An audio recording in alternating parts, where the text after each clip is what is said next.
Hey guys, welcome back to another episode of the Music Den. I'm your host, Armando Venditti. Hoping you guys are having a good day and above all else that you are looking after yourselves and one another.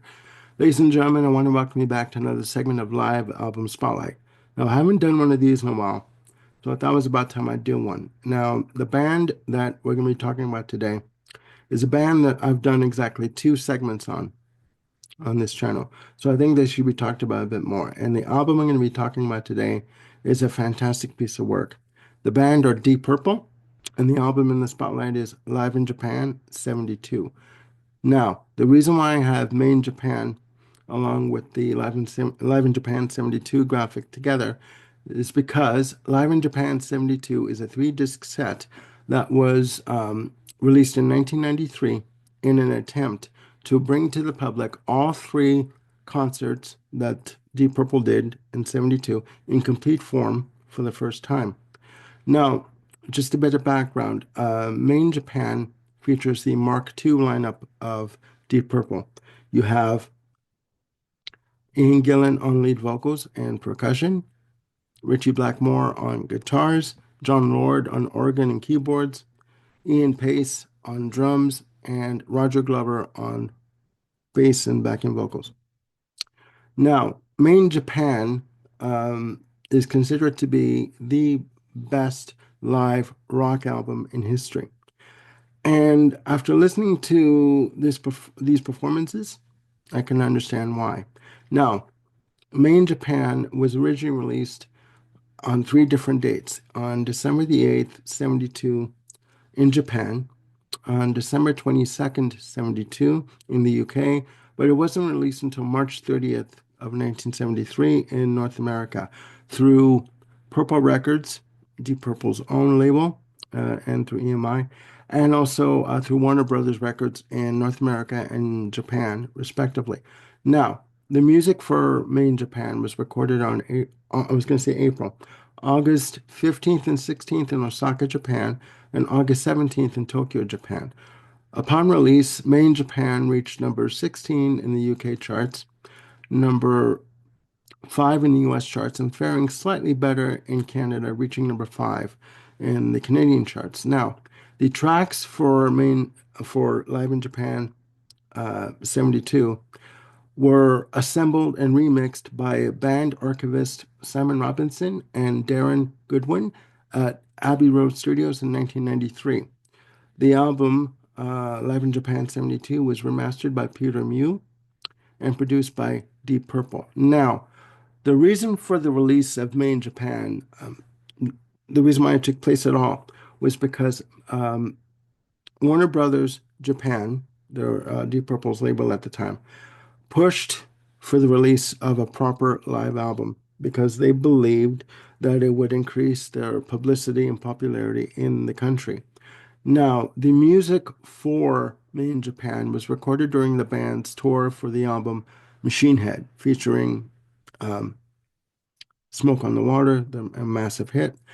Now, Deep Purple were against releasing a live album because at the time, live albums in the early 70s were pretty much a no-go. They were like the death knell, pretty much used as a last-ditch effort for record companies to get, to regain interest in one of their artists, right? But eventually, Deep Purple relented and agreed to record these shows.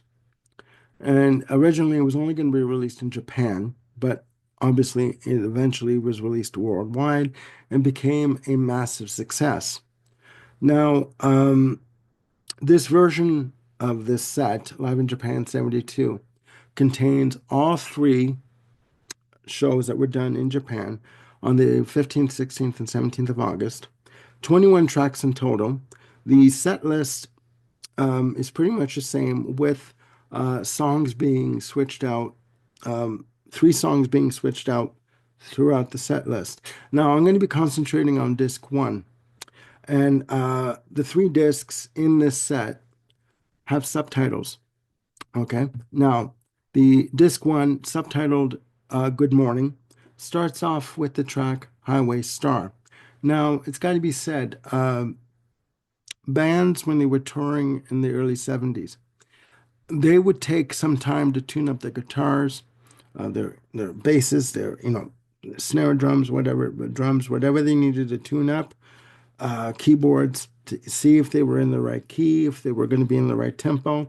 Once they got that all straightened out, then they would launch into a song. So this is pretty much what you hear on this record. The band doesn't just launch into a song, um, um, which does give it a bit of a raw feel. But you know what? Sound wise, it sounds to me amazing, just beautifully done. Now, it starts off, disc one starts off with Highway Star, clocking in at 7 minutes and 37 seconds. In my notes, I have here blistering energy, great use of organ and guitar, just fantastic. There's a lot of, I guess you'd say, connection and chemistry between John Lord and Richie Blackmore. They had tremendous respect for one another. And it shows just blistering work on this version of Highway Star. Then it goes into Child in Time from In Rock, clocking in at 11 minutes and 51 seconds. And I should say too, Ian Gillan does do the intros for the songs for the audience. In my notes, I have here great tension and drama on this track. A lot of use of, as I say, light and shade in terms of building up momentum and tension. Beautiful organ and Ian Gillan's vocal dexterity, with his shrieks, sublime, sublime. He could hit those notes like no one's business. I promise you. Now, uh, going on.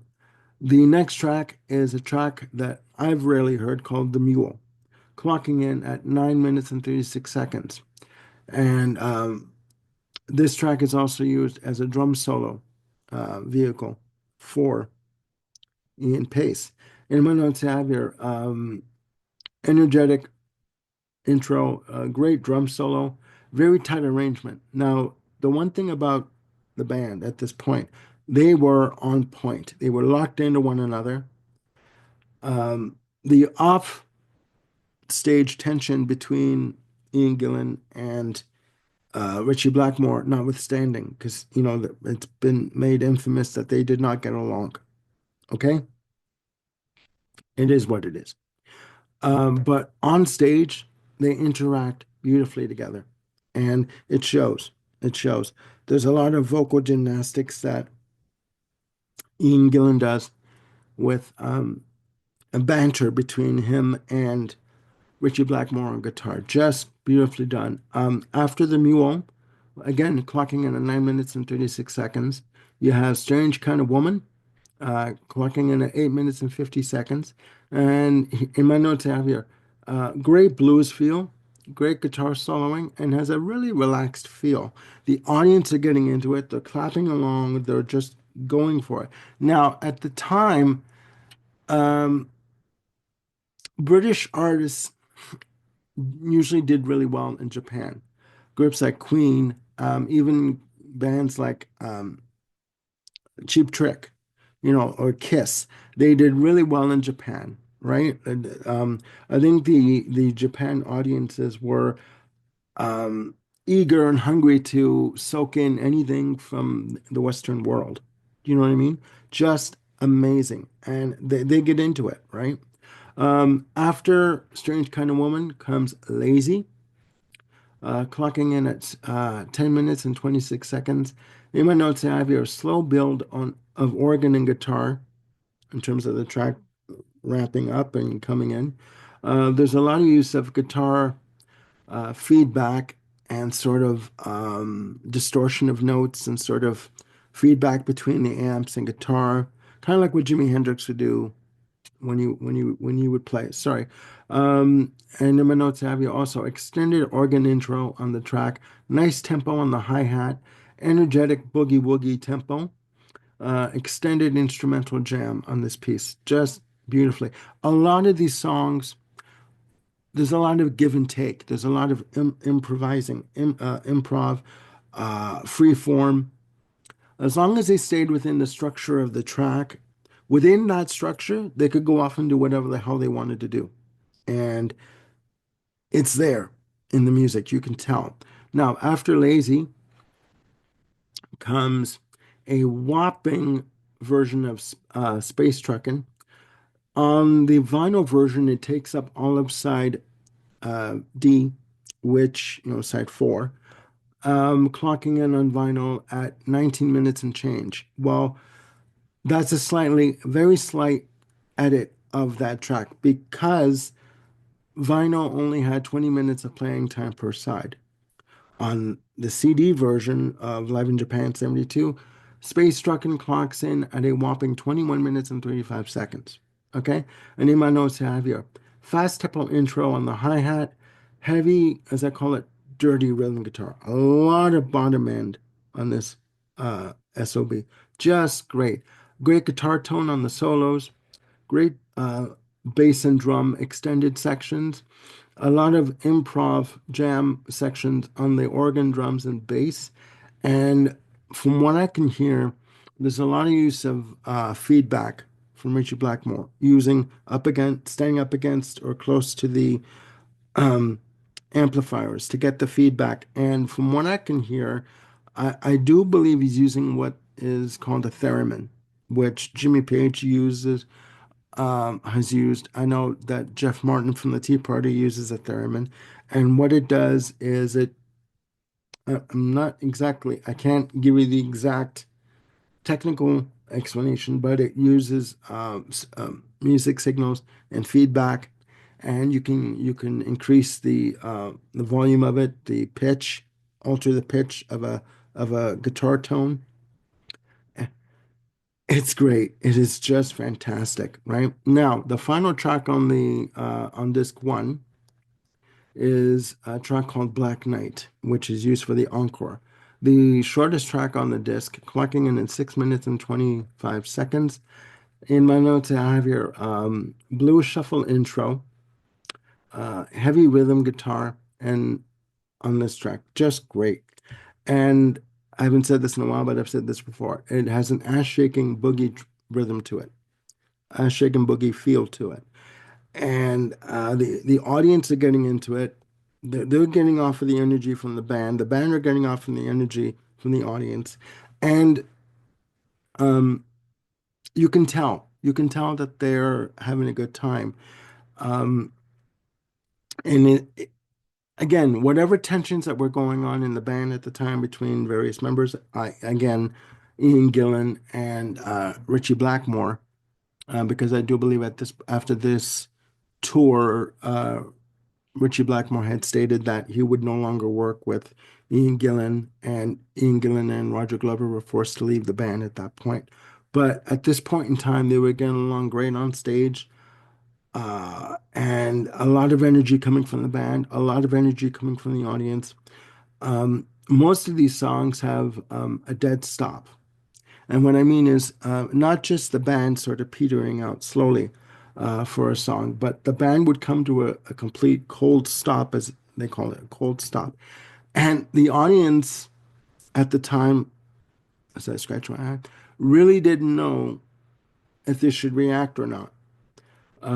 So you hear like a really sort of quiet clap, and then you can hear the reaction when they know that the song is actually over. Okay. But there is a lot of energy that's coming off on with during these songs, and there's a good interplay, sorry, between the audience and the band. Now, disc one ends off with the track Black Knight. Disc two in the set has a subtitle, Next Week We Turn Professional. And basically, it is the same set.